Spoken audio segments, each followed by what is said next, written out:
اب آپ اس مبارک سلسلے کا 5واں سماعت فرمائیں۔ اللهم صل على سيدنا محمد النبي الأمي الهاشمي وعلى آله وأصحابه نجوم الهدى. أما بعد فقد قال الله تبارك وتعالى في القرآن المجيد والفرقان الحميد: أعوذ بالله من الشيطان الرجيم. بسم الله الرحمن الرحيم. وقرن في بيوتكن ولا تبرجن تبرج الجاهلية الأولى وأقمنا الصلاة وآتينا الزكاة وأطعنا الله ورسوله إنما يريد الله ليذهب عنكم الرجس أهل البيت إنما يريد الله ليذهب عنكم الرجس أهل البيت ويطهركم تطهيرا. واذكرن ما يتلى في بيوتكن من آيات الله والحكمة إن الله كان لطيفا خبيرا.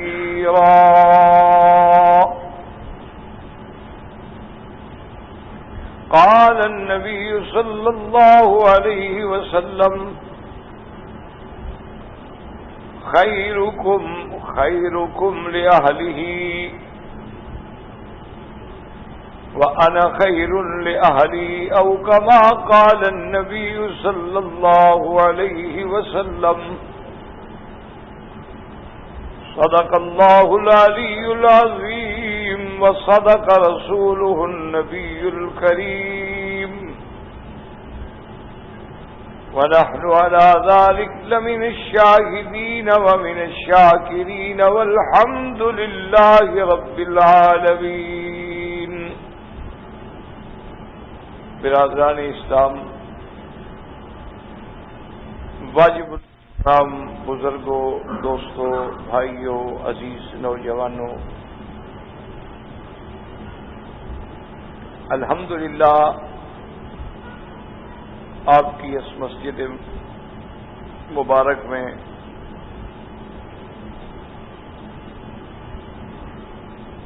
سلسلہ دروس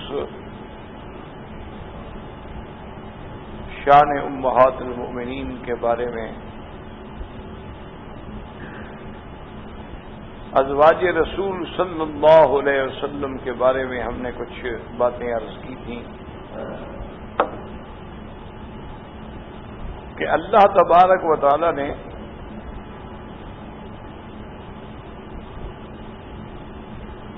یہ ہمارا ایمان ہے اور عقیدہ ہے اور اس میں کوئی اختلاف نہیں کہ اللہ تبارک و تعالی نے افضل الرسل، خاتم الرسل، امام الانبیاء والمرسلین، رحمت للعالمین سیدنا محمد مصطفیٰ صلی اللہ علیہ وسلم کو چن لیا ہے. تمام انبیاء برحق ہیں، تمام رسول برحق ہیں، ان کی عظمت شان برحق ہے، لیکن سب سے افضل، سب سے اجمل، سب سے اکمل شریعت والے نبی جو ہیں وہ حضرت محمد مصطفیٰ صلی اللہ علیہ وسلم ہے. اس میں کسی کا بھی اختلاف نہیں ہے. کوئی یعنی ہر وہ انسان جو الحمدللہ کلمہ پڑھتا ہے وہ اس بات پہ اتفاق رکھتا ہے کہ حضور صلی اللہ علیہ وسلم کو پورے عالم کے لیے بھیجا گیا، کسی خاص قوم کے لیے نہیں بھیجا گیا، کسی خاص علاقے کے لیے نہیں بھیجا گیا. تو اس میں یعنی یہ بالاتفاق بات ہے کہ آپ سب سے افضل ہیں، آپ تمام انبیاء اور رسولوں کے امام ہیں، آپ سید الاولین والآخرین ہیں، اور اس کو حضور صلی اللہ علیہ وسلم نے خود بھی فرمایا کہ اللہ نے مجھے چن لیا ہے، اللہ نے مجھے چن لیا ہے۔ جس کو اللہ چن لے، ایک تو مطلق آیت مبارک ہے نا کہ اللہ اعلم حیث یجعل رسالتہ، کہ اللہ جانتے ہیں نا کہ مقام رسالت کا، مقام نبوت کا، تاج نبوت اور تاج رسالت کے پہننے کا حقدار کون ہے۔ تو جن کو اللہ نے رسول بنایا اللہ جانتے ہیں، اللہ اعلم۔ اسی طرح اللہ تبارک و تعالی نے موسیٰ علیہ السلام کے بارے میں فرمایا کہ موسیٰ علیہ السلام میں نے آپ کو چن لیا ہے، ان اصطفیتک علی الناس برسالتی، میں نے آپ کو اپنی رسالت اور اپنی کلام کے لیے چن لیا ہے۔ اسی طرح اللہ تبارک و تعالی نے بیوی مریم کو فرمایا، اسی طرح حضور صلی اللہ علیہ وسلم نے تو پھر اس کی بڑی تفصیل سے بیان فرمایا۔ آپ نے فرمایا کہ ان اللہ اصطفیٰ کنانۃ من ولد اسماعیل، کہ اللہ نے اولاد اسماعیل میں سے کنانا کو چن لیا، واصطفیٰ قریش من کنانہ، پھر اللہ نے قبیلہ قریش کو کنانا میں سے چن لیا، اور پھر اللہ نے واصطفیٰ بنی ہاشم من قریش، پھر بنی ہاشم کو قریش کے قبیلے میں سے چن لیا، واصطفانی من بنی ہاشم، پھر بنی ہاشم بھی تو بہت تھے نا، ایک دو آدمیوں کا نام تو نہیں تھا، وہ جو ایک قبیلہ تھا، وہ بھی تو ایک شاخ تھی قریش کی بہت بڑی۔ تو اللہ نے پھر مجھے چن لیا، یعنی کتنا انتخاب در انتخاب در انتخاب در انتخاب، کہ اللہ تبارک و تعالی نے ولد اسماعیل میں سے اس قبیلے کو چنا، پھر قریش کو چنا، قریش سے بنو ہاشم کو چنا، بنو ہاشم میں سے بنی عبد المطلب کو چنا، اس میں سے اللہ نے محمد مصطفیٰ کو چنا صلی اللہ علیہ وعلی آلہ واصحابہ وسلم تسلیما کثیرا کثیرا۔ تو جب اتنا بڑا مقام ہو، اچھا اسی طرح آپ دیکھیں گے پھر حضور نے اس کو مزید وضاحت کی، فرمایا ان اللہ اصطفانی، ایک روایت میں کہ ان اللہ اختارنی، کہ اللہ نے مجھے اختیار فرمایا، مجھے چن لیا، واختار لی صحابی، پھر اللہ نے میرے لیے میرے صحابہ بھی چن لیے، کہ جن کو میرا دوست بنانا تھا، جن کو میرا ساتھی بنانا تھا، ان کو بھی اللہ تبارک و تعالی نے چن لیا، فجعلہم انصاری و اصحاری، پھر ان صحابہ میں سے اللہ نے میرے معاون پیدا کیے، میرے مددگار پیدا کیے، ان میں میرے رشتہ دار پیدا کیے، کہ پھر میرے ان کے ساتھ رشتے ہوئے، میرے ان کے ساتھ تعلقات ہوئے، قرابت داری ہوئی۔ کسی سے حضور صلی اللہ علیہ وسلم نے بیٹیاں لی ہیں، کن کو آپ نے بیٹیاں دی ہیں، تو یہ سارا انتخاب جو ہے انتخاب الہی ہے، یہ سارا چناؤ جو ہے چناؤ الہی ہے۔ اور جس بات کو اللہ چن لیتے ہیں تو اللہ چونکہ علیم ہیں، اللہ چونکہ علام الغیوب ہیں، اللہ تبارک و تعالی کا علم محیط ہے، اس لیے اس چیز میں کبھی کوئی نقص نہیں ہو سکتا، کیونکہ چننے والی ذات ایسی پاک ہے کہ اس کے آگے کوئی چیز چھپی ہوئی نہیں۔ دیکھو نا، بڑے سے بڑا آدمی پڑھا لکھا ہو، لیکن اس کو پتہ نہیں کہ یہ چیز 2 سال کے بعد کیسے چلے گی، 3 سال کے بعد اس کا کیا حال ہوگا، کیونکہ وہ بیچارہ غیب تو جانتا نہیں، وہ تو حاضر کو دیکھے۔ اچھا حاضر کے دیکھنے میں بھی کئی غلطیاں کر جائے گا، انسان ہے، لیکن اللہ تو جانتے ہیں نا کہ یہ کل کیا ہوگا، مستقبل کیا ہوگا، ماضی کیا تھا، حال کیا ہے، اس کے سامنے تو سارے زمانے برابر ہیں، اس کے آگے تو کوئی چیز چھپی ہوئی ہے نہیں۔ تو اسی لیے اللہ نے پھر ازواج مطہرات امہات المؤمنین نساء النبی جو ہیں، اللہ نے ان کو بھی محمد مصطفیٰ کے لیے چن لیا۔ اللہ تبارک و تعالی نے ان کو بھی اتنا عظمت عطا فرمائی کہ سارے قرآن مبارک میں لفظ زوج کا اطلاق بھی ان پہ آیا، اور لفظ نساء النبی کا اطلاق بھی ان پہ آیا، یا نساء النبی، کہیں فرمایا کل ازواج کا، کہیں فرمایا کل ازواجک و بناتک، تو لفظ زوج جو ہے اس میں تماثل اور تشاکل جو ہے وہ اہل علم سمجھتے ہیں، ورنہ لفظ ہر جگہ اللہ نے قرآن میں امرأہ کا استعمال فرمایا ہے، تو یہ شان ازواج محمد مصطفیٰ تھی، اسی پہ ہم بات کر رہے تھے۔ اور آیت تطہیر پر ہمارا درس، اللہ نے حکم دیا پیغمبر کی بیویوں کو کہ وقرن فی بیوتکن، لیکن ایک بات ہمیشہ یاد رکھیں کہ اسلوب قرآن ایسا ہے کہ اگر قرآن پاک کا حکم جو ہے وہ ایک خاص واقعے میں نازل ہو، یعنی ایک حادثہ پیش آیا، ایک واقعہ پیش آیا، لیکن وہ قانون پھر قیامت تک کے لیے بن جاتا ہے۔ جیسے مسئلہ زہار ہے، ایک صحابی کو واقعہ پیش آیا تو قرآن نازل ہوا۔ اسی طرح ابی لبابہ کا واقعہ پیش آیا، اسی طرح اصحاب ثلاثہ جو تھے جب تبوک کی جنگ میں پیچھے رہ گئے اور لیٹ ہو گئے، غفلت ہو گئی، تساہل ہو گیا، حضور صلی اللہ علیہ وسلم نے ان سے مقاطعہ فرما لیا، پھر اللہ نے قرآن نازل فرمایا تو وہ اترا تو ان 3 صحابہ کے بارے میں تھا، لیکن حکم قیامت تک کے لیے۔ اسی لیے ہمیشہ یاد رکھیں، اس کو علماء اپنی اصطلاح میں کہتے ہیں کہ العبرۃ بعموم اللفظ لا بخصوص السبب، کہ عبرت جو ہے وہ عموم الفاظ سے ہو۔ اب اللہ فرماتے ہیں یا ایھا الذین آمنوا، تو حضور کے زمانے میں تو آمنوا صحابہ تھے اور تو کوئی تھا ہی نہیں، لیکن حکم جو ہے وہ قیامت تک ایمان لانے والوں کو شامل ہو۔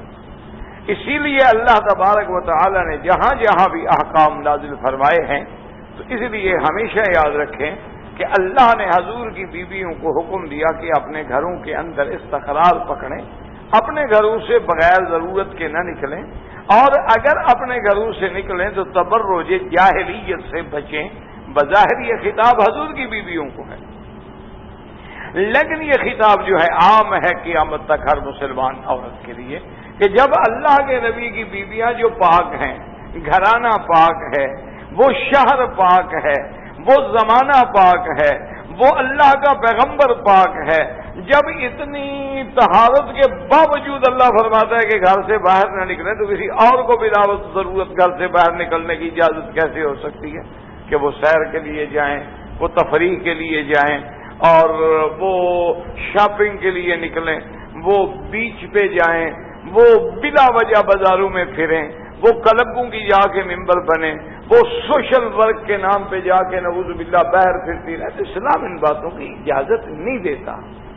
اور باقی یہ کہنا یہ ایک بڑی جہالت ہوتی ہے، بڑی یعنی اللہ کے دین سے دوری کا نتیجہ ہوتا ہے کہ دیکھیں جی جب ہم عورت کو آزادی نہیں دیں گے، جب ہم عورت کو مرد کے برابر نہیں لائیں گے، جب عورت میدان میں آ کے کام نہیں کرے گی تو ترقی کیسے ہوگی؟ تو یہ محض الزامات ہیں، یہ محض الزامات ہیں جن کے اندر کوئی حقیقت نہیں ہے۔ آپ اسلام کا دور سنہری دور دیکھ لیں، حضور صلی اللہ علیہ وسلم کا دور دیکھ لیں، سیدنا صدیق، سیدنا فاروق، سیدنا عثمان، سیدنا علی، سیدنا حسن رضوان اللہ علیہم اجمعین، کہ ان کے دور میں اسلام جو تھا ماشاءاللہ مدینہ منورہ سے چل کے چین تک پہنچ گیا، اسپانیہ تک پہنچ گیا، 80 لاکھ مربع میل پہ پرچم لہرا گیا، تو اس میں کون سی عورتیں تھیں جی؟ کون سی عورتیں آزادی تھی اور کون سی عورتیں برابر کا کام کرتی تھیں اس لیے ترقی ہو گئی؟ یہ تو بہت یعنی توہمات ہیں اور شبہات ہیں، محض وساوس ہیں ہمیں دین سے دور کرنے کے لیے۔ اور کبھی یہ کہہ دیتے ہیں کہ دیکھو جی یہ تو حضور کی بیویوں کے لیے حکم تھا، بھئی ہماری بیٹیاں، ہماری بہنیں حضور صلی اللہ علیہ وسلم کے ازواج کی شان کا مقابلہ کر سکتی ہیں، تو اس کا مطلب یہ ہوا کہ پھر نماز کا حکم بھی ان کے لیے تھا۔ ہماری نماز جب ان جیسی نہیں ہو سکتی تو ہم نماز بھی نہ پڑھیں، کیونکہ اقیمنا الصلاۃ وآتینا الزکوٰۃ یہ سارا حکم تو اسی آیت میں کھڑا ہے۔ پھر اس کا مطلب ہے کہ نماز پڑھنے کا حکم بھی صرف حضور کی بیویوں کو تھا، زکوٰۃ دینے کا حکم بھی پھر حضور کی بیویوں کو تھا۔ تو یہ محض ایک ایسی منطق ہے جس کا عقل سے یا حقیقت سے کوئی تعلق نہیں۔ اچھا، اسی طرح ہمارے جو آزادی پسند لوگ ہیں جن کو آج کل آزادی نسواں پر بڑا زبردست شوق ہے، کہ اللہ تبارک و تعالی رحم فرمائے. بہرحال اس میں آزادی تو رہی ہے، نسواں باقی نہیں رہا، باقی سب کچھ رہا ہے. اللہ کا شکر ہے، آزادی تو ہے لیکن نسواں نہیں رہا، کیونکہ نسواں ہوتا تو پھر پتہ نہیں آزادی نہ ہوتی. تو بہرحال گزارش یہ ہے کہ ان کا ایک سب سے بڑا اعتراض یہ ہوتا ہے، وہ کہتے ہیں دیکھو جی اگر آزادی نہ ہوتی یا عورت کو فوج میں آنے کی اجازت نہ ہوتی، پولیس میں آنے کی اجازت نہ ہوتی، پائلٹ بننے کی اجازت نہ ہوتی، ہمارے مردوں کے برابر آنے کی، تو پھر بی بی عائشہ کیوں میدان میں نکلی؟ تو بی بی عائشہ تو خود میدان میں نکلی ہیں، وہ امہات المومنین ہیں. انہوں نے حضرت علی رضی اللہ تعالی عنہ کے مقابلے پہ جنگ لڑی. تو اگر بی بی عائشہ میدان میں آ سکتی ہیں، جنگ لڑ سکتی ہیں، خلیفہ راشد کا مقابلہ کر سکتی ہیں، تو پھر ہمارے دور کی عورتیں بھی کر سکتی ہیں. اگر ان کے احکام عام ہیں تو پھر بی بی عائشہ کا جو عمل ہے پھر ہماری عورتیں بھی کر سکتی ہیں. اس کا مطلب ہے کہ ہم بھی فوج میں آ سکتے ہیں، ہماری عورتیں بھی آ سکتی ہیں اور وہ بھی تحریک چلا سکتی ہیں. تو اصل بات کو سمجھیں کہ سب سے پہلی بات تو دیکھیں کہ وہ واقعہ کیا تھا. تو اس کا مختصراً میں آپ سے عرض کروں کہ واقعہ یہ تھا کہ سیدہ عائشہ، بی بی ام سلمہ، بی بی صفیہ، یہ ازواج رسول ہیں، یہ حج کے لیے مکہ مکرمہ تشریف لائے. تو جب یہ حج کے لیے مکہ مکرمہ تشریف لے آئیں تو اسی دور میں حضرت عثمان غنی رضی اللہ تعالی عنہ مظلوم شہید کر دیے گئے. حضرت عثمان غنی رضی اللہ تعالی عنہ مدینہ منورہ میں آپ کو شہید کر دیا. جب حضرت عثمان غنی رضی اللہ تعالی عنہ شہید ہو گئے اور ان کے بعد خلافت کی بیعت جو ہے وہ سیدنا علی رضی اللہ تعالی عنہ کے ہاتھ پہ ہو گئی، تو وہ قاتلان عثمان جو تھے، یعنی وہ جماعت جنہوں نے سیدنا عثمان رضی اللہ تعالی عنہ کو شہید کیا، سب سے پہلے انہوں نے بڑھ کے بیعت کی حضرت علی کے ہاتھ پہ. حضرت علی رضی اللہ تعالی عنہ کے ہاتھ پہ بیعت ہو گئی. اور اسی دور میں ان لوگوں کو حضرت عثمان کے قتل کے خلاف روکنے والوں میں حضرت علی بھی تھے، حضرت طلحہ بھی تھے، حضرت زبیر بھی تھے، نعمان ابن بشیر بھی تھے، کعب ابن عجرہ بھی تھے. یہ وہ لوگ تھے جو ان کو روکتے رہے کہ خدا کا خوف کرو، خلیفہ وقت کو بلا وجہ مظلوم شہید کر رہے ہو. اگر تمہیں کوئی غلط فہمی ہو گئی ہے تو اس کا ادارہ کرو. لیکن انہوں نے نہ سنا، چونکہ وہ تو عبداللہ ابن سبا کی تحریک کے شکار ہو چکے تھے، یہودیت کے جال میں پھنس چکے تھے، اور یہودیت کا جال اتنا خطرناک ہوتا ہے کہ اس سے نکلنا پھر ہر آدمی کے بس کی بات نہیں ہوتی. تو بہرحال یہ ہوا کہ جب حضرت عثمان شہید ہو گئے، بی بی عائشہ، ام سلمہ، بی بی صفیہ مکے میں تھیں. ان کو مکے میں خبر پہنچی کہ حضرت عثمان شہید ہو گئے. اسی دور میں حضرت طلحہ، حضرت زبیر، ان کو بھی خطرہ ہو گیا کہ کہیں قاتلان عثمان ہمیں بھی شہید نہ کر دیں. تو یہ حضرات جو تھے، حضرت طلحہ، حضرت زبیر، حضرت نعمان ابن بشیر، کعب ابن عجرہ، یہ وہاں سے چلے اور مکہ آ گئے. مکہ پہنچنے کے بعد انہوں نے بی بی عائشہ سے ملاقات کی اور نے کہا کہ حالات بہت خراب ہو گئے. حضرت عثمان داماد محمد مصطفیٰ، حضرت عثمان غنی، حضرت عثمان ذی النورین، حضرت عثمان باحیا جس سے اللہ کے فرشتے حیا کرتے ہوں، اور جس کے بارے میں رحمت دو عالم یہ فرمائیں کہ ما ضر عثمان ما عمل بعد اليوم، کہ عثمان آج کے بعد تم جو بھی کرو اللہ نے تیری جنت کا فیصلہ کر دیا. تو حضرت عثمان کو پیاسا گھر میں شہید کر دیا گیا اور حضرت علی رضی اللہ تعالی عنہ کی بیعت ہو گئی ہے. لیکن بیعت کرنے والوں میں سب سے آگے وہ لوگ ہیں جو قاتلین عثمان ہیں، اور ہم نے حضرت علی سے مطالبہ کیا کہ ان سے قصاص لیا جائے. حضرت علی خاموش ہیں.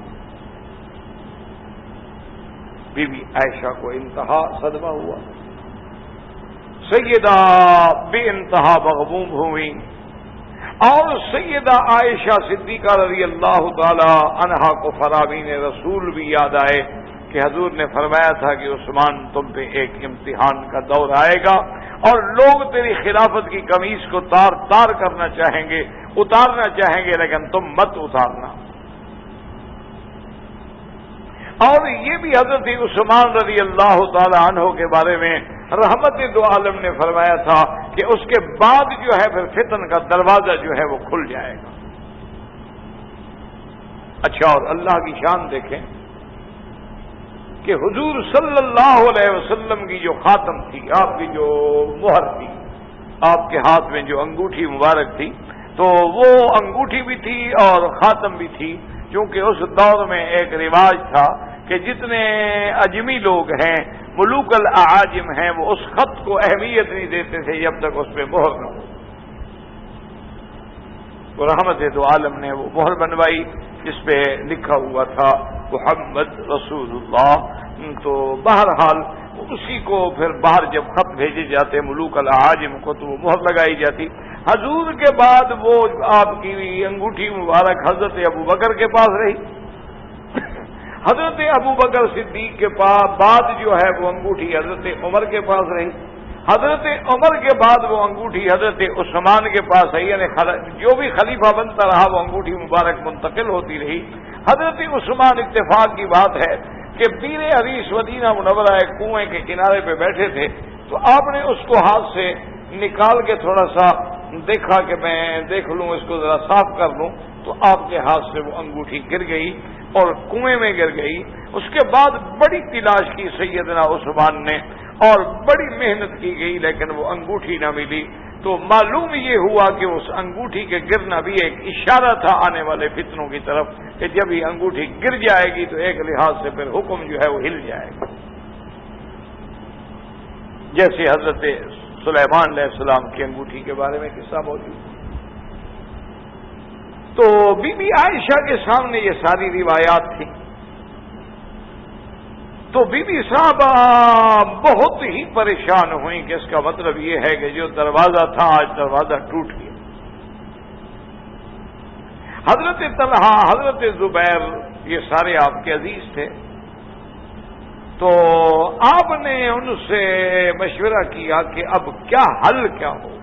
انہوں نے کہا کہ بی بی اصل بات یہ ہے کہ اب اس وقت کوئی شخصیت ایسی نہیں ہے جو سیدنا علی رضی اللہ تعالی عنہ کو اس بات پہ آمادہ کر سکے کہ وہ قاتلین عثمان سے قصاص لیں، ان کو پکڑیں اور ان کو سزا دیں شریعت کے مطابق، اور پھر جا کے امن و امان اور استحکام ہوگا، ورنہ تو ان کا تسلط ہو جائے گا، پھر اسلام خطرے میں پڑ جائے گا۔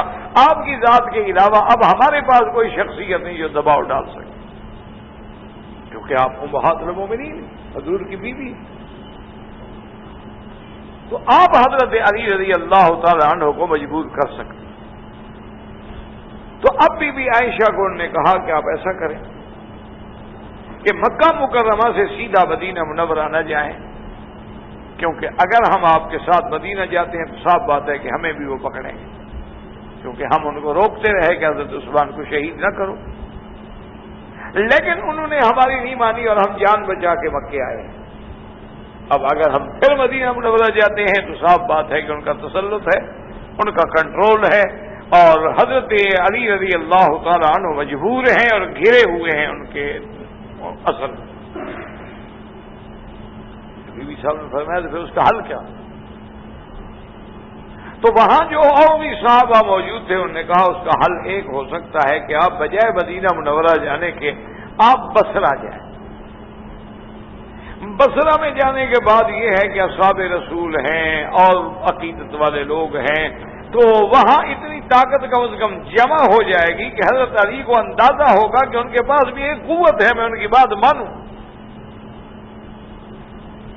اور اگر حضرت علی کو کوئی کمزوری ہے تو آپ ان کی مدد کریں تاکہ حضرت عثمان کے قاتلوں سے بدلہ لیا جا سکے۔ مقصد تو قصاص ہے اور تو کوئی جھگڑا ہے نہیں۔ تو بہرحال بی بی عائشہ صدیقہ رضی اللہ تعالی عنہا اس بات پہ راضی ہو گئیں، اور بی بی صاحبہ ان کو ساتھ لے کر اور اونٹوں پہ سوار ہو کے آپ نے سفر جو ہے اب بصرے کی طرف شروع کر دیا. بصرہ اب بھی مشہور ہے، بصرہ کوفہ عراق کے اندر شہر ہے. تو حضرت علی رضی اللہ تعالی عنہ کو مخالفین نے، دشمنان نے، عثمان نے خبر دی. انہوں نے کہا کہ حضرت علی اگر آپ نے ابھی سے کنٹرول نہیں کیا تو بی بی عائشہ تو ایک عظیم طاقت بن کے ابھریں گی. وہ کیا رسول ہے، وہ امہات المومنین ہے، پھر عالمہ ہے، ذکیہ ہے، بات کرنا جانتی ہے. اگر انہوں نے حضور کے صحابہ کو خطاب کیا تو صحابہ تو ٹوٹ پڑیں گے، اور پھر مدینے سے بھی لوگ اس کا ساتھ دیں گے. تو تمہاری تو کوئی حیثیت نہیں، وہ تمہاری خلافت چھیننا چاہتی ہیں. حضرت علی رضی اللہ تعالی عنہ کو نے کہا تو پھر مجھے کیا کرنا؟ نے کہا فوراً آپ لشکر کشی کریں، آپ فوج لے کے چلیں، تاکہ بجائے اس کے بصرے پہنچ جائیں، اپنی فوج بنا لیں، اپنی تیاری کر لیں، تو پھر تو مقابلہ مشکل ہو جائے گا. ان کے پہنچنے سے پہلے ہم ان کو پکڑ لیں. حضرت علی رضی اللہ تعالیٰ نے بھی اپنے فوجوں کو تیار ہونے کا حکم دے دیا. لیکن آپ کتابیں اٹھا کے دیکھیں، اہل سنت والجماعت کی کتابیں بھی اور اہل تشیع کی کتابیں بھی، کہ حضرت حسن نے، حضرت حسین نے، حضرت عبداللہ ابن جعفر نے، حضرت عبداللہ ابن عباس نے آ کے حضرت علی سے کہا کہ حضرت آپ غلطی کر رہے ہیں، آپ کبھی لشکر کشی نہ کریں، آپ کبھی فوج لے کے نہ جائیں. کس کے مقابلے پہ جائیں گے؟ اپنی اماں کا مقابلہ کریں گے، امہات المومنین کا مقابلہ کریں گے. اور پھر قیامت والے دن حضور کو کیا جواب دیں گے؟ آپ بالکل لشکر کشی نہ کریں. اور یہ تو ایک بات ہے، اس کو مذاکرات کے ذریعے حل کیا جا سکتا ہے. آپ دو آدمی منتخب کریں، وہ جا کے بی بی عائشہ سے بات کریں کہ اماں کیا چاہتی ہو، کیوں بلا وجہ بات کو بڑھا رہے ہیں آپ لوگ. یہ بات ختم ہو سکتی ہے. حضرت علی رضی اللہ تعالی عنہ پہ اتنا دباؤ تھا کہ انہوں نے حضرت حسن حسین کی بات بھی نہیں مانی، حضرت عبداللہ ابن جعفر کی بات بھی نہیں مانی، عبداللہ ابن عباس کی بات بھی نہیں مانی، اور فوج لے کے نکل پڑے. لیکن حضرت حسن حسین ساتھ نہیں گئے. انہوں نے کہا ہم بی بی عائشہ کے مقابلے پہ نہیں جائیں. امہات المومنین ہم کیسے مقابلہ؟ حضرت علی رضی اللہ تعالی عنہ روانہ ہو گئے. اچھا، بی بی عائشہ بھی بصرے کے قریب پہنچ گئیں، حضرت علی رضی اللہ تعالی عنہ کی فوجیں بھی پہنچ گئیں. تو اب بالکل جب آمنا سامنا ہو گیا تو بصرہ سے بھی لوگ آ گئے بی بی عائشہ کی مدد کے لیے. تو اب جب آمنا سامنا ہوا تو حضرت علی رضی اللہ تعالی نے سوچا کہ بات تو بڑھ رہی ہے. انہوں نے حضرت قینقاع صحابی ہیں ان کو بھیجا کہ تم جا کے بی بی عائشہ سے بات کرو. اچھا ہوتا کہ میں مدینے سے نہ نکلتا، لیکن چونکہ اب ہم مدینہ منورہ سے نکل چکے ہیں اور بات ختم کی، اب واپس جانا جو ہے وہ بھی مشکل ہے. تم جا کے بی بی عائشہ سے پوچھو کہ بیوی صاحبہ کیا چاہتی ہیں آپ، اور اگر انہوں نے بات کر رہی تھی تو مدینہ منورہ آ کے میرے ساتھ بات کرتی، نہ کہ بصرہ جا کے اپنی قوت بنائے. حضرت قینقاع تشریف لائے. بی بی عائشہ رضی اللہ تعالی عنہ پردہ کے پیچھے بیٹھی تھیں. انہوں نے آ کے سلام کیا. انہوں نے پوچھا کہ ماذا ترضین سیدہ عائشہ، ماذا ترین، ماذا تحبین، کیا چاہتی ہے؟ انہوں نے کہا ہے بنی الاصلاح، کہ میرے بیٹے میں تو اصلاح چاہتی ہوں، میں تو صلح چاہتی ہوں. میرا تو صرف ایک مطالبہ ہے کہ قاتلان عثمان کو پکڑا جائے. اگر خلفاء رسول اسی طرح شہید ہوتے رہیں اور قاتل دندناتے رہے پھر تو کوئی کرسی پہ نہیں بیٹھے گا. اگر خلیفہ راشد کو شہید کر دیا جائے اور قاتلان عثمان جیسے لوگوں کو کھلی چھٹی ہو کہ وہ پھر رہے ہوں مدینہ منورہ میں، ان کا کنٹرول بھی ہو، اور قاتل ہنستے ہوں اور دندنا کے پھرتے ہوں، اور اس کا معنی تو یہ ہوا کہ پھر تو کوئی خلیفہ نہیں بچے گا. اور دیکھو بی بی عائشہ کی بات کتنی سچی تھی. اس کے بعد تاریخ عالم اٹھا کے دیکھ لیں کہ ہر چھٹا خلیفہ مسلمانوں کا شہید ہوا. پوری تاریخ اٹھا کے دیکھ لیں، یعنی اس دور سے لے کر آخر تک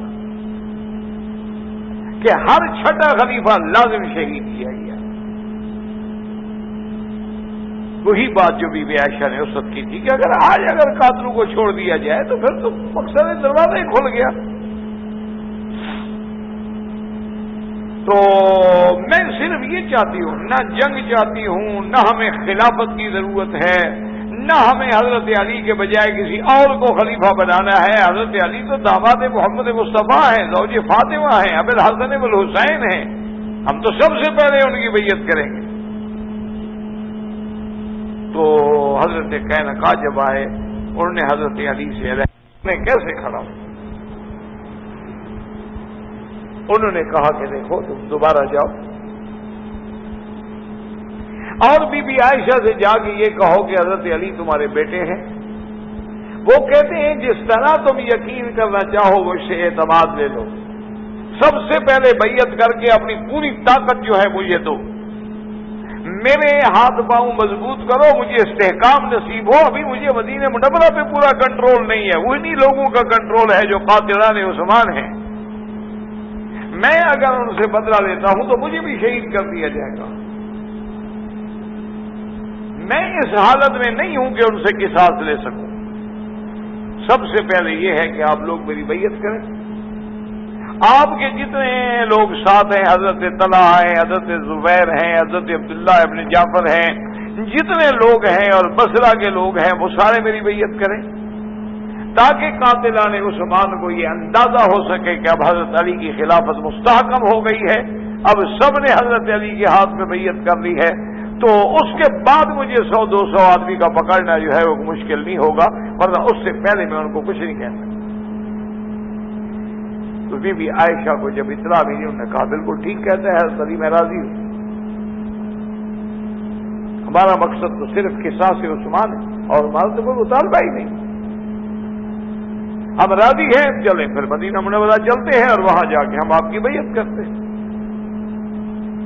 تو اب قاتلان عثمان کا گراؤ جو تھا انہوں نے کہا کہ بھئی اب تو پھر ہماری موت یقینی ہو گئی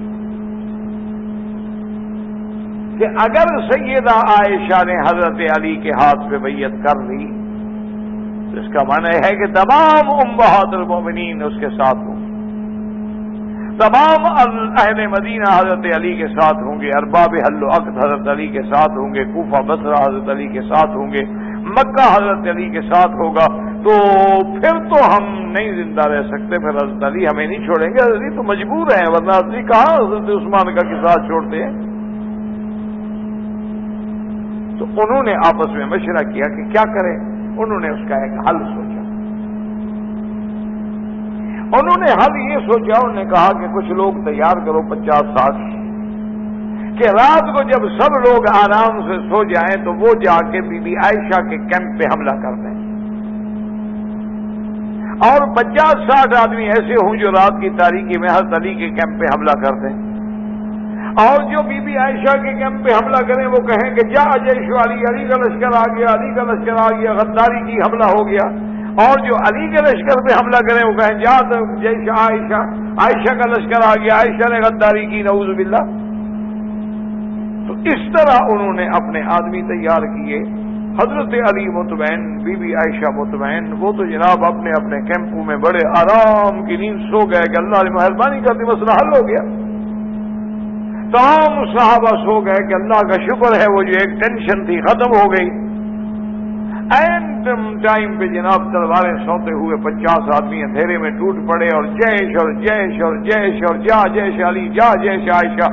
نتیجہ یہ نکلا کہ جو بھی نیند سے اٹھتا گیا ہتھیار پکڑتا گیا اور لڑائی شروع ہو گئی. ہزاروں اصحاب رسول جو تھے وہ شہید رضوان اللہ تعالی علیہم اجمعین، اور دشمنوں کی چال جو تھی وہ کامیاب ہو گئی. آج بھی آپ دنیا میں کتابیں اٹھا کے دیکھیں کہ حضرت علی رضی اللہ تعالی عنہ ایسے اپنے غانوں پہ بیٹھ کے ہاتھ مار رہے ہوتے تھے افسوس سے، اور کہتے تھے کہ میں کیا جواب دوں گا، میں کیسے سرکار دو عالم کے سامنے جاؤں گا. اور بی بی عائشہ کا یہ عالم تھا کہ روتے روتے آپ کا دوپٹہ بھیگ جاتا تھا. تو اس لیے اب دیکھنا چاہیے کہ یہ جو حکم ہے گھر میں رہنے کا، اگر بی بی عائشہ کے باہر نکلنے سے استدلال کیا جائے تو پہلے تو دیکھا جائے نا کہ بی بی عائشہ کے حالات کیا تھے. وہ تو قصاص عثمان کے لیے کھڑی ہوئی. آج بھی اگر کسی عورت کے بھائی کو خاندان کو قتل کر دیا جائے تو اس کو اسلام حق دیتا ہے وہ کورٹ میں جائے, عدالت میں جائے, مقدمہ کرے, مطالبہ کرے, اپنی کوئی پابندی نہیں. لیکن اس کو دلیل بنا کر یہ کیسے دلیل دی جا سکتی ہے کہ عورت کرکٹ کھیلے؟ یہ کیسے دلیل دی جا سکتی ہے کہ ہم فٹ بال کی ٹیمیں بنائیں؟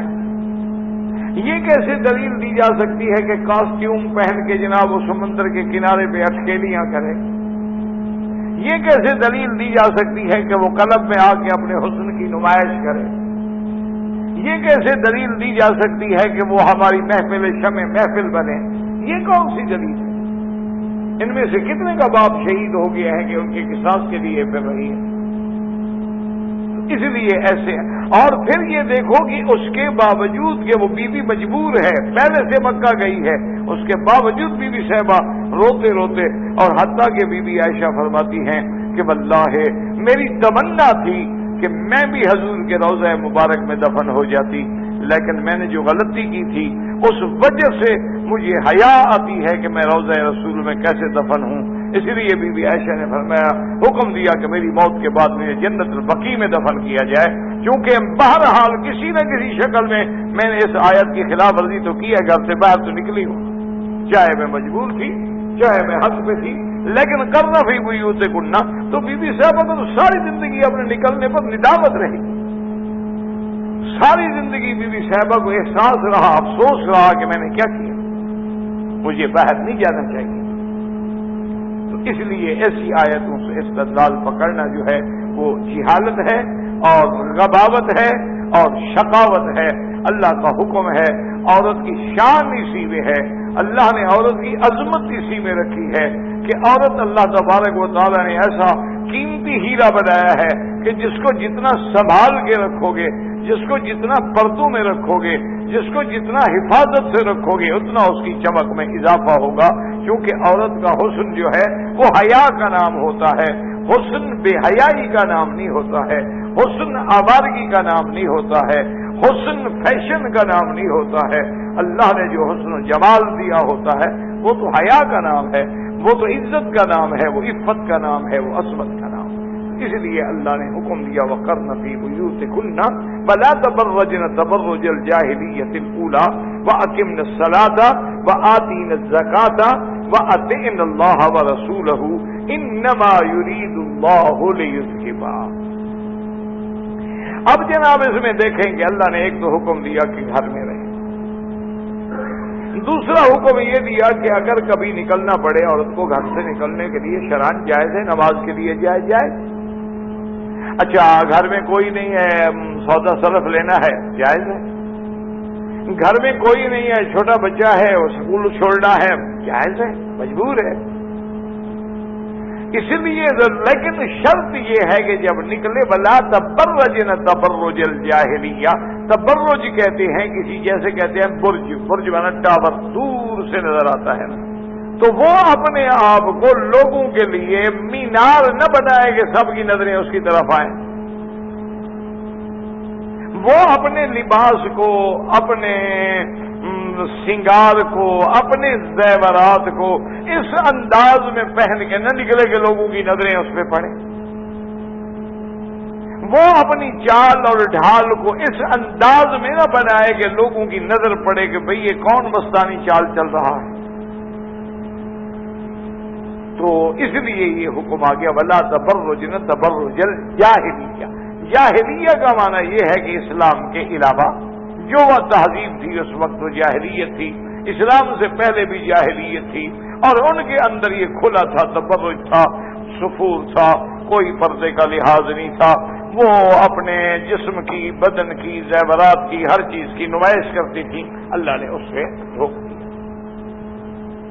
اور تیسرا حکم یہ دیا کہ بھئی ان چیزوں پہ عمل کرنا, شریعت پہ قائم رہنا, اللہ رسول کے حکم پہ قائم رہنا, پردے پہ قائم رہنا. اس کا طریقہ کیا فرمایا اقمنا الصلاۃ, کہ نماز قائم کرنا. چونکہ نماز ایک ایسی چیز ہے کہ اس کا اللہ کے ساتھ بندے کا صلہ ہو جاتا ہے، اللہ کے ساتھ بندے کا ربط ہو جاتا ہے، صلۃ بین العبد و بین الرب، اللہ کے ساتھ بندے کا تعلق جڑ جاتا ہے۔ اور نماز جو ہے وہ ذکر ہے، نماز جو ہے وہ فکر ہے، نماز جو ہے وہ معراج مومن ہے، نماز جو ہے وہ دربار خداوندی کی حاضری ہے۔ تو جب 5 وقت آدمی اللہ کے دربار میں حاضر ہوگا، لازمی بات ہے کہ اس کے اندر تبدیلی تو آئے گی، لازمی بات ہے کہ گناہوں سے نفرت تو آئے گی، لازمی بات ہے کہ بھلائی سے محبت تو آئے گی، لازمی بات ہے کہ اہل اللہ کی شمس ہر جگہ آپ کو یہی حکم ملے گا۔ جیسے یہاں اس آیت ہے اقم الصلاۃ، تو ہر جگہ اللہ نے یہ نہیں کہا کہ صلو، اللہ نے یہ نہیں کہا کہ کسی کو آپ نے قائم کرنا ہو، کسی آپ نے مثلاً آپ یوں سمجھ لیں کہ یہ ایک ٹاور ہے، مینار ہے، ہم نے اس کو قائم کرنا ہے، قائم ہے نا کھڑا کرنا ہے، تو آپ کھڑا کیسے کریں گے؟ اگر ذرا بھی ٹیڑھا ہوگا تو کھڑا کیسے ہوگا؟ تو یہ تو تب کھڑا ہوگا کہ یہ ہر طرف سے بالکل اپنے اس زاویے پہ کھڑا ہو، اپنے ذرا سا میدان ہوا گیا، آپ دیکھتے نہیں بڑی سی بڑی مضبوط بلڈنگ ہو، لیکن ذرا سی بھی اس میں میل آنا شروع ہو کر یہ گئی گئی۔ تو قائم کرنے کا معنی علماء نے فرمایا کہ قائم نماز کرنے کا معنی یہ ہے کہ اداؤہا بشروطها وارکانها فی اوقاتها، کہ نماز کو اس کے شرائط، اس کے ارکان، اس کے فرائض، اس کے واجبات، اس کے سنن، اس کے مستحبات اور اوقات، اس میں اس طرح ادا کرنے کا نام ہے قائم کرنا۔ اگر آپ نے فجر کی نماز پڑھی جب سورج نکلنے لگا، آپ نے عصر کی نماز پڑھی جب سورج ڈوبنے لگا، اچھا آپ کی نیند کھل گئی تو آپ نے پڑھ لی، نیند نہیں کھلی تو چلو سورج نکلنے کے بعد پڑھ لیں گے، تو یہ قائم کرنا نہیں ہوتا۔ ان الصلاۃ کانت علی المؤمنین کتابا موقوتا، کہ نماز کو ان کے اوقات میں اور ان کے شروط و ارکان سے بغیر وضو کے پڑھ دیں گے نماز نہیں ہوگی۔ اگر آپ نے نماز پڑھی ہے اور بغیر تلاوت کے، بغیر رکوع سجود کے، نماز نہیں ہوگی۔ تو نماز کے شروط ہیں، ارکان ہیں، اوقات ہیں، حدود ہیں، ضوابط ہیں، اس کے مطابق پابندی کے ساتھ جب نماز پڑھیں گے تو یہ ہوگا نماز کا قائم کرنا۔ تو اللہ نے نبی کی بیویوں کو بھی حکم دیا وَأَقِمْنَ الصَّلَاةَ وَآتِينَ الزَّكَاةَ۔ اچھا علماء فرماتے ہیں کہ دیکھیں اللہ تبارک و تعالیٰ کی شان دیکھیں اور قرآن کو سمجھیں۔ اس سے پہلے آپ پڑھ چکے ہیں نا آیت تخیر۔ آیت تخیر کیا تھی کہ بیویوں نے حضور سے خرچ لیتی تھی نا، مطالبہ کرتی تھی، حضور ناراض ہو گئے، حضور نے قسم کھا لی کہ میں بیویوں کے پاس 1 مہینہ نہیں آؤں گا۔ تو اس کے بعد وہ آیت تخیر اتری تھی کہ اللہ کے نبی آپ بیویوں کے سامنے مسئلہ رکھ دیں کہ بھئی اگر تمہیں دنیا چاہیے، اگر تمہیں دنیا کی عزت اور دنیا کی زینت چاہیے تو آؤ مجھ سے طلاق لے لو اور میں تمہیں کچھ نہ کچھ دے کے عزت کے ساتھ رخصت کرنے پہ تیار ہوں، اور اگر مجھے چاہتی ہو ان کنتن تردن اللہ ورسولہ والدار الآخرہ، اگر تمہیں اللہ چاہیے، اللہ کا رسول چاہیے، دار آخرت چاہیے، تو پھر تو گزارا کرنا ہوگا۔ تو اس وقت عالم یہ تھا کہ حضور کے گھر میں بستر نہیں تھا، حضور کے گھر میں ایک مشکیزہ پانی تھا، حضور صلی اللہ علیہ وسلم کا بستر کیا ہے؟ چٹائی یا ایک چمڑے کا ٹکڑا، اس کو ڈبل کر کے بچھا دیا تو بستر بن گیا، ایک چمڑے کا سرانہ جس میں ایک کھجور کا جال بھرا ہوا تھا، یہ حضور کا سرانہ مبارک تھا۔ تو جب یہ عالم تھا تو زکوٰۃ بھی کہاں سے دیں گی؟ ان کے تو گھر میں اپنے کھانے کا ہی نہیں تھا۔ تو اللہ فرما رہے وآتین الزکاۃ، تو اس سے اشارہ ہوا کہ ایک وقت آئے گا اللہ تمہیں بھی دولت دے گا، اللہ تمہارے گھروں میں بھی آسانیاں پیدا فرما دیں گے، اللہ تبارک و تعالیٰ تمہیں بھی اتنی مال دیں گے، حتیٰ کہ حضرت معاویہ رضی اللہ تعالیٰ عنہ کے زمانے میں بی بی عائشہ کے پاس ایک دن 80,000 درہم آیا، ایک دن میں 80,000 درہم۔ اس دور میں آج کا اندازہ کر لیں گے مارکیٹ ویلیو کے حساب سے کیا بنے گا کہ 80,000 درہم آج سے 1426 سال پہلے۔ اور شام دیکھیں کہ صبح کو وہ پیسے پہنچے، بی بی صاحبہ روزے کے ساتھ تھیں، جب افطار کا وقت آیا تو سوکھی روٹی کے ٹکڑے تھے اور پانی تھا، اور آپ کی کنیزہ نے عرض کیا، آپ کی کنیز نے عرض کیا کہ امہات المؤمنین بی بی صاحبہ اگر 1 درہم ہی کم از کم ہمیں دے دیتی، 2 درہم دے دیتی، آج تو کم سے کم ہم گھر میں کوئی کھانا وانا بنا لیتے، کوئی گوشت لے آتے، کچھ پکا لیتے۔ تو میں نے فرمایا تم یاد کرتی تو میں دے دیتی، تم نے یاد نہیں کیا، مجھے تو خیال رہا نہیں کہ گھر میں کچھ ہے کہ نہیں ہے۔ 80,000 درہم ایک دن میں خیرات ہو گیا، پتہ ہی نہیں کہ میرے گھر میں کیا ہے۔ تو اس کا معنی یہ ہے کہ قرآن جو بات کہتا ہے، قرآن اللہ کا کلام ہے اور اللہ کی صفت اللہ الغیوب ہیں، وہ جو بات فرماتے ہیں وہ حقیقت ہوتی ہے اور ہونی ہوتی ہے۔ وآتین الزکاۃ وأطیعن اللہ ورسولہ۔ پہلے اچھا اس کو سمجھیں، ہمیشہ یاد رکھیں کہ پہلے یہ ہوتا ہے کہ پہلے کبھی حکم عام ہوتا ہے، بعد میں تخصیص ہوتی ہے، اور کبھی یہ ہوتا ہے کہ پہلے خاص چیزوں کا ذکر کر کے پھر عمومی حکم دے دیا جاتا ہے، عمومی حکم دے دیا جاتا ہے۔ جیسے آپ کسی کو کہیں کہ بیٹا مدرسے جایا کرو، محنت کیا کرو، پڑھا کرو، اچھے کپڑے پہنا کرو، اسلام کے بھائی اپنے اللہ رسول کی اطاعت کہ بس ماں باپ کی فرما برداری کیا کرو، تو یہ ایک طریق خطاب ہے کہ پہلے خطاب اللہ نے کیا فرمایا کہ وَقَرْنَ فِي بُيُوتِكُنَّ، یعنی خطاب کا انداز دیکھیں نا، ازواج کا مقام دیکھیں۔ پہلے فرماتے ہیں یا نساء النبی لستن کأحد من النساء ان اتقیتن فلا تخضعن بالقول فيطمع الذي في قلبه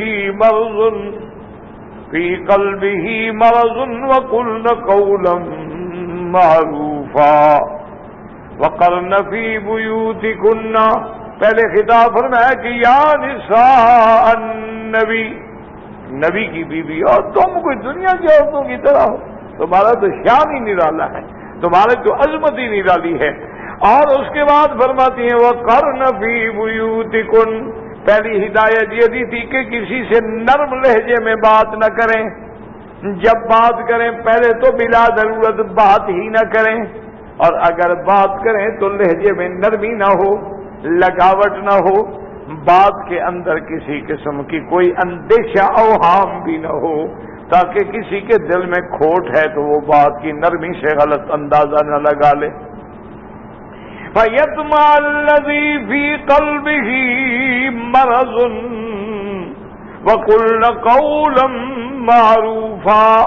اور خدا کی شان دیکھیں کہ بیویوں کی اللہ کے قرآن پہ عمل کا کیا عالم تھا کہ صرف بندے کے عورت کے بدن پہ پردہ نہیں، عورت کی آواز پہ بھی اللہ نے پردہ رکھا ہے کہ اللہ تبارک و تعالی نے حکم دیا کہ بڑی شان ہے بیویوں کی، وہ نبی کی ماں بن سکتی ہے، وہ نبی کی بیٹی بن سکتی ہے، وہ نبی کی بیوی بن سکتی ہے، بہن بن سکتی ہے، لیکن نبی کی امام نہیں بن سکتی، مسجد کی امام نہیں بن سکتی، وہ مؤذن نہیں بن سکتی۔ وجہ کیا ہے کہ اس کے بدن پہ بھی پردہ ہے، اس کی آواز پہ بھی پردہ ہے۔ اس لیے بی بی صحابیات کہتی ہیں کہ اس آیت کے اترنے کے بعد، آیت حجاب کے اترنے کے بعد اگر حضور کی بیویاں کبھی بات کرتی تو آگے منہ کے ہاتھ رکھ لیتی تاکہ صحیح آواز کوئی پہچان ہی نہ سکے کہ کون بول رہی ہے، یہ پتہ ہی نہ لگے۔ یہ تو پھر ازواج رسول کا مقام تھا نا کہ اپنی آواز کو بدلنے کے لیے آگے اب ہاتھ رکھ لیتے۔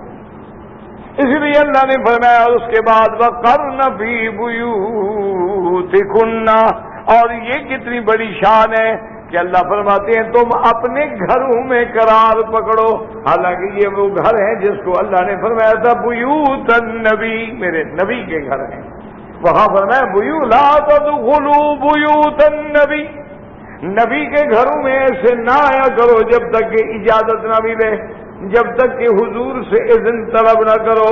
اور یہاں فرماتی ہیں بیوتکن، یہ گھر تمہارے ہیں، تو معلوم ہوا کہ اللہ پاک نے نبی کی بیویوں کو کتنا بڑا مقام دے دیا ہے۔ اور علماء نے فرمایا اس میں اشارہ ہے کہ جیسے اب تم نبی کی بیویاں ہو، اب تو تم نے قیامت تک نبی کی بیویاں رہنا ہے، یہ نہیں ہے کہ حضور کے بعد تم کوئی دوسری شادی کر لو گی، حضور کے بعد بیوہ ہونے کے بعد عزت گزار کے گوش ہے، نہیں، اب تو تم امہات المومنین ہو، اب تو تم تمام امت کی مائیں ہو۔ حضور کی تمام امت کے مرد جو ہیں وہ آپ کے بیٹے ہیں، تو بیٹوں سے شادی تھوڑی ہوتی ہے، اس لیے فرما دیا کہ اس کے حاکم فرمایا کہ وَقَرْنَ فِي بُيُوتِكُنَّ وَلَا تَبَرَّجْنَ تَبَرُّجَ الْجَاهِلِيَّةِ الْأُولَى۔ علماء نے فرمایا اولا کا اشارہ کر کے اللہ پاک نے اشارہ فرما دیا کہ جاہلیہ اخرى کا دور بھی آئے گا، جیسے حضور کے زمانے سے پہلے جاہلیت اولا کا دور تھا، ایک وقت آئے گا جب جاہلیت اخرى ہوگی۔ آج وہی دور دیکھ لیں کہ ہر جگہ عورت جو ہے، ہر جگہ عورت آگے ہے، ہر جگہ عورت جو ہے وہ کوئی دنیا کا فیشن، کوئی دنیا کا پروڈکٹ، کوئی دنیا کی یعنی 2 ریال کی سگریٹ کی ڈبی نہیں بک سکتی جب تک عورت کا فوٹو نہ لگایا جائے۔ یعنی آپ اندازہ فرمائیں وہ سمجھتے ہیں عزت ہو رہی ہے یا ذلیل کیا جا رہا ہے عورت کو۔ اسی طرح آپ دماغ میں ایک بات یاد رکھیں، کہتے ہیں نا یورپ نے بڑے حقوق دیے ہیں، یورپ نے عورت کو عورت سمجھ کے حقوق نہیں دیے ہیں۔ ایک بات ہمیشہ دماغ میں، عورت کو مرد بنا دیا ہے، مرد کو حقوق دے رہے ہیں، عورت کو تو حقوق ہی نہیں دیے انہوں نے تو عورت کو مرد بنا دیا، عورت عورت ہی نہیں رہی۔ تو عورت کے حقوق تو تب ہوتے پہلے تم اس کو عورت بناؤ، عورت سمجھو، پھر اس کو حقوق دو۔ یہ حقوق صرف اسلام نے دیے اور کسی نے نہیں دیے۔ اسلام نے حقوق دیے ہیں کہ بیوی کا یہ حق ہے، ماں کا یہ حق ہے، بیٹی کا یہ حق ہے، بہن کا یہ حق ہے، مطلق عورت کا یہ حق ہے۔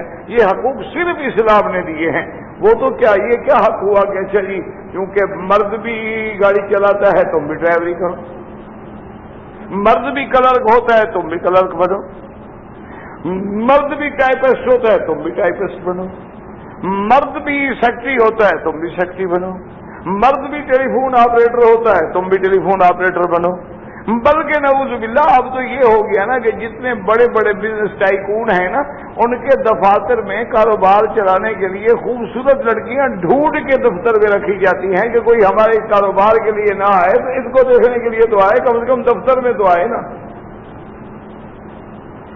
تو تمہیں کوئی حقوق تو نہیں دیے جا رہے، تمہارے حقوق میں تو ڈاکہ ڈالا جا رہا ہے، تمہیں مرد ہونے کے عورت ہونے کے بجائے مرد بنایا جا رہا ہے۔ اسلام نے تمہیں حقوق دیے، اسی لیے اسلام اس کے بعد فرماتی ہیں وَأَقِمْنَ الصَّلَاةَ وَآتِينَ الزَّكَاةَ۔ یہاں سے اشارہ ہو گیا کہ جب نبی کی بیویاں بغیر نماز کے نہیں چھوٹ سکتی تو کسی عام عورت کا کیا مقام ہے کہ نماز نہ پڑھے۔ اللہ کے نبی کی بیویاں، اللہ فرماتے ہیں نماز قائم کرو، اپنے اپنے وقت میں شروط و ارکان کے ساتھ ادا کرو۔ وآتین الزکوٰۃ، اور اللہ تبارک و تعالی جب صاحب نصاب بنائے، کم سے کم مسجد میں تو یار آپ تو پڑھے لکھے لوگ ہیں، اس کو آپ وائبریشن پہ بھی رکھ سکتے ہیں، کوئی ایسا مسئلہ نہیں ہے۔ اور اگر کوئی بہت زیادہ ایسا ہو تو آدمی ہاتھ میں رکھ لیتا ہے ایسی جگہ تاکہ کوئی ایسی ہو تو وہ رہ نہ جائے۔ مسجد کے اندر موسیقی، انا للہ و انا الیہ راجعون۔ دشمن نے تو خیر چال چلی ہے، لیکن اس کی چال کو ناکام کرنا تو ہم مسلمانوں کا کام ہے۔ جہاں تالی بجانا منع ہے، اللہ فرماتا ہے کہ کافروں کی نماز کیا تھی، وما کانت صلاتهم عند البیت الا بکاء وتصدیہ، تالیاں پیٹتے تھے اور سیٹیاں بجاتے تھے۔ اور آج ہم باقاعدہ میوزک لگا کے بیٹھے ہوتے، اور میوزک بھی ایسے گندے، ایسے ذلیل، ایسے شہوت انگیز کہ جن کا آدمی تصور نہیں کر سکتا۔ اچھا ایک دفعہ تو ایسا بھی ہوا، ایک یورپ کا آدمی مجھے آ کے، میرا امریکہ کا تھا یا لندن کا تھا، اس نے کہا جی آج میں نے حتیم میں اور بین الرکنین یعنی رکن حجر اسود رکن یمانی کے درمیان فجر کی نماز کے اوقات میں نے دیکھا کہ جب ایک آدمی کے موبائل پہ وہ آیا میوزک چلا تو وہ بالکل وہ سروس تھی جو عیسائی اپنی عبادت کے وقت گرجیوں میں لگاتے ہیں نا، وہی لگی۔ وہ جو اس قسم کا ان کا ایک میوزک ہوتا ہے نا، جب وہ سروس کرتے ہیں عبادت کرتے ہیں تو اس وقت وہ چالو ہوتا ہے، تو بالکل وہی جو تھا وہ لگا۔ اچھا ہو سکتا ہے کہ وہ موبائل والا جانتا بھی نہ ہو، موبائل والے بیچارے کو پتہ بھی نہ ہو، کیونکہ آج کل موبائل ہو گیا سستا، دشمن نے جو چیز پھیلانی ہو نا اس کو سستا کر دیتا ہے، ہر آدمی کی اب پہنچ میں آ گیا، ورنہ جب تک یہ نہیں تھے کہ لوگ مر تو نہیں گئے، لیکن اب چونکہ سستا ہو گیا ہے ہر آدمی خرید رہا ہے ماشاءاللہ، اور جس کو دیکھو جناب کعبۃ اللہ کا طواف ہے تب بھی موبائل ہاتھ میں، حج اسود پہ کھڑا ہے موبائل ہاتھ میں ہے، حتیم کے اندر کھڑا ہے موبائل ہاتھ میں ہے، ریاض الجنہ میں نماز پڑھ رہا ہے، روضہ رسول اللہ پہ جہاں حکم ہے کہ آواز اونچی ہو تو تمہارے عمل تباہ کر دوں گا، وہاں یہ گانا لگا کے بیٹھا ہے۔ جہاں حکم ہے کہ لا ترفعوا اصواتکم فوق صوت النبی ولا تجہروا له بالقول کجہر بعضکم لبعض، علماء نے لکھا کہ مدینے میں جا رہے ہو یا چل رہے ہو ریاض الجنہ میں اسلام پڑھنے کے لیے تو اپنے پاؤں آرام سے رکھو کہ پاؤں دھپ دھپ نہ کریں، اس آواز میں بھی خدا کہیں نہ پکڑ لیں۔ حضرت امیر المؤمنین سیدنا عمر رضی اللہ تعالی عنہ کے زمانے میں مسجد نبی میں آواز آئی، آپ نے سنا کون ہے یہ لوگ، پکڑ کے لے آؤ ان کو، لے آئے صحابہ، من انتما، کون ہو تم؟ انہوں نے کہا نحن من اہل الطائف، ہم طائف کے رہنے والے ہیں۔ آپ نے فرمایا واللہ لو انتما من اہل المدینہ لو جاءتکما، خدا کی قسم اگر تم مدینے کے ہوتے تو آج عمر تمہیں درے مار مار کے ٹھیک کر دیتا، تم باہر کے آدمی ہو اس لیے معافی دیتا ہوں، خبردار اونچی آواز سے جھگڑا کر رہے ہو مسجد رسول میں۔ کہاں جھگڑا کا جھگڑا تو انسان ہے غصے میں آ جاتا ہے، قابو نہیں رہتا، لیکن کہا یہ ہے کہ ہم خود چوائس کر کے کہ کون سا ہم نے میوزک جو ہے کون سا لگانا ہے، خود چوائس، اگر وہ نہ ملے تو باقاعدہ کمپیوٹر سے جا کے وہ ڈلواتے ہیں بیچارے کہ بھئی میں پیچھے نہ رہ جاؤں۔ انا للہ و انا الیہ راجعون، یہی کہہ سکتے ہیں کہ اللہ مسلمانوں کے حال پہ رحم فرما دے۔ جب ہمارا یہ حال ہے تو لوگ حضور کی گستاخی نہیں کریں گے، جب ان کو پتا ہے کہ ان کا تو ہر مسلمان خود گستاخ رسول ہے، خود حضور کی گستاخی کر رہا ہے، حضور کے حکم کی خلاف ورزی کر رہا ہے، کعبۃ اللہ کی توہین کر رہا ہے، مدینہ منورہ کی توہین کر رہا ہے، طواف کی توہین کر رہا ہے، چلو ہم بھی کارٹون چھاپ کے مزید ان کو چھیڑیں، ان کے زخموں پہ مزید نمک انڈیل دے، جلے گا تو وہ بیچارہ جس کے دل میں ایمان و اسلام۔ تو اس لیے بڑا خیال رکھیں۔ اب دیکھیں نبی کی بیوی ہے، اب جامع حکم آ گیا وَأَطِعْنَا اللَّهَ وَرَسُولَهُ، ہر کام میں اللہ کی اطاعت اور اللہ کے رسول کی اطاعت۔ انما يريد الله ليذهب عنكم الرجس اهل البيت ويطهركم تطهيرا واذكرن ما يتلى في بيوتكن من آيات الله والحكمة ان اللہ کان لطیفا خبیرا۔ صدق اللہ العظیم وما علینا الا البلاغ۔ اللهم صل على سيدنا محمد وعلى آل سيدنا محمد كما صليت على ابراہیم وعلى آل ابراہیم في العالمين انك حمید مجید۔ کہتے جی کہ ایام حج میں عرفات اور مینا میں لوگ قصر نماز پڑھتے ہیں۔ ایک تو آپ نے قصر کی قصر ہی نکال دی ہے، جس نے لکھا ہے نا اس نے قصر کی قصر نکال دی، کاف کعبے والے سے قصر لکھی، کاف نقطے والے سے قصر ہوتی ہے، ہمیشہ یہ یاد رکھا کریں۔ تو اچھا آپ خدا کی شان دیکھو کہ جب ہمیں قصر اور قصر کا پتہ نہیں مسئلہ پوچھیں گے اختلافی تو سمجھے گا کون؟ بھائی پہلے ہمیں اتنا تو پتا ہو کہ قصر کیسے لکھا جاتا ہے، تو پھر تو مسئلہ پوچھتے ہوئے بھی آدمی اچھا لگتا ہے، اور جس کو اتنا پتا بھی نہ ہو تو اس کا کیا علاج کیا ہوگا مجھے بتائیں۔ تو اس لیے ہمیشہ اصول ہوتا ہے کہ وہ آدمی جواب تو تب دے کہ اگر استعداد بھی تو ہو نا سمجھنے کی، اس میں بھی تو استعداد ہونی چاہیے نا سمجھنے کی، استعداد تو صاحب نے اپنی ظاہر کر دی۔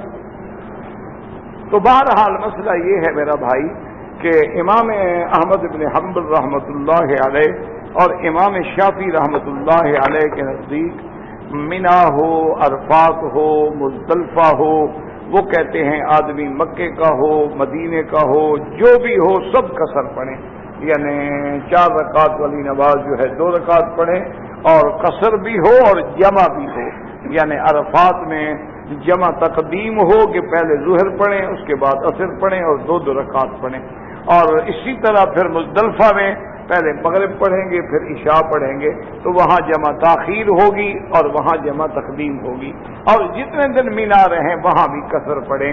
یہ امام احمد بن حنبل رحمۃ اللہ علیہ اور امام شافعی رحمۃ اللہ علیہ کا فرمان ہے، اور ان کی حجت یہ ہے کہ حضور صلی اللہ علیہ وسلم نے ان ایام میں آپ نے قصر پڑھی ہے، مینا میں بھی، مزدلفہ میں بھی اور عرفات میں بھی۔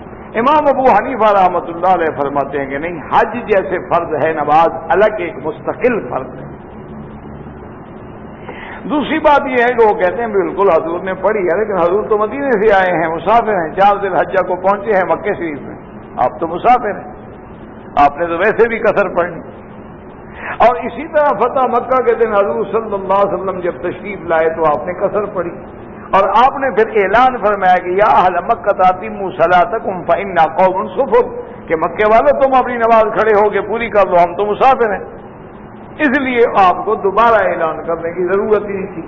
وہ فرماتے ہیں کہ نماز الگ فرض ہے، حج الگ فرض ہے، جو لوگ مسافر ہیں وہ تو لازماً قصر کریں گے، لیکن اگر کوئی مقیم مکہ ہے، مکے کے رہنے والا ہے، تو وہ نماز جو ہے پوری پڑھے گا اور اپنے اپنے اوقات میں پڑھے گا، لیکن یہ ہے کہ وہ بھی مزدلفہ میں ہر حال میں جمع کرے گا۔ مزدلفہ میں چونکہ عرفات سے مغرب عرفات میں تو پڑھ نہیں سکتا، تو عرفات سے نکلنے کے بعد لازمی بات ہے کہ اس کو تاخیر ہو جائے گی، جب تاخیر ہو جائے گی تو مزدلفہ میں آ کے مغرب و عشاء کو جمع کرے گا، لیکن وہ نماز پوری پڑھے گا۔ اور ان کی دلیل پھر خلیفہ راشد حضرت عثمان کا بھی عمل ہے کہ حضرت عثمان جب حج پہ گئے تو آپ نے نماز پوری پڑھی، صحابہ نے اعتراض کیا، انہوں نے کہا حضرت آپ کیا کر رہے ہیں، حضور پاک نے نماز قصر پڑھی اور آپ پوری پڑھ رہے ہیں۔ نے فرمایا بھائی انی تعال تو بے مکہ تھا، اب تو مکے میں نے گھر بنا لیا ہے، میں تو مسافر ہوں نہیں، میں کیسے قصر پڑھوں۔ تو باہر صورت اللہ سب کی قبروں پہ کروڑوں رحمتیں فرمائے اور تمام کی نمازیں قبول منظور فرمائے، اور انشاءاللہ سب کی قبول ہوں گی۔ ائمہ کا